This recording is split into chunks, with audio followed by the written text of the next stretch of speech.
for me to know the bias for the day, I'm going to stick on the daily time frame to see what the daily time frame is saying. Like, what is the daily time frame saying? For in this case, if I look at the daily time frame for Bitcoin, the daily time frame for Bitcoin is showing me that to an extent, Bitcoin is actually not. Let me say, Bitcoin is recovering from this downward movement.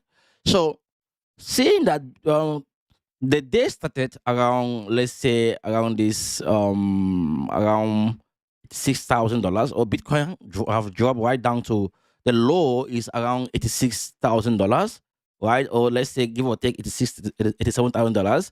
This is a low here, and if you look at this low, right, you're gonna see that this low is half of this candle that was this candle here, and this low took us to midpoint of this candle, which is around the value area low based on this volume profile. So I would say that this candle today took us during the US. So sorry, during the Asia, and now we are in the UK session. It took us right down towards this price point, and now I'm seeing buyback. The candle is not yet closed, and it's getting towards the end of yesterday's candle. So what I'm gonna do right now is mark the low of yesterday. That was yesterday low, daily low. Then I'm gonna mark the high of yesterday. This was the high of yesterday. The reason why I'm doing this is because I want to have a range based on what price this yesterday to see what price might do today. Okay. Now I'm gonna drop down to the 4 hours time frame and see what price is doing currently. Now, on this time frame, you can see clearly that price is below the the 50-day moving average. I mean, throughout the Asian session and the UK session, price has been below the 50-day EMA. And you can see where price left. Price left the zone, and price is just below, or let me say, at the close of yesterday's candle, right?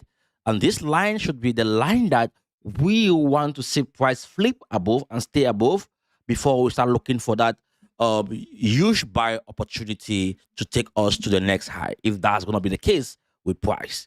So looking at this now, I'm going to drum now down to the 1 hour time frame, and what I'm looking for is simple. I'm looking for a fair value gap, either to the top or bottom, of this move. You can see from here, is there a fair value gap here? Because if I look at this, there's no fair value gap to the upside, and I cannot really see any fair value gap either to the downside. Now, let me look at previous data. If I'm gonna find anything of that sort, okay, there's nothing like that. Let me drop down to the 50 minutes time frame. Okay, what I want to see here is simple. I want to see how far Asia took us and what UK has been doing. So we can see clearly that Asia, price started here around this. Let me see. Let me take us back to this level that was around 88.57. This was the market open. And price took us right down to about 86,987, and you can see throughout the UK session, price has been moving just around what Asia, or price has just been trying to recover what Asia has been doing, or the damage that Asia caused, because price has been dumping throughout the session, and you can see throughout the UK session, the market makers haven't been able to break this low yet. So what I'm gonna do now is make sure I mark this low to be an important low. So this Asia low should be an important low. So whatever trade I'm taking, I don't want to see like price go below this zone. Okay, I don't want to see price go below this zone.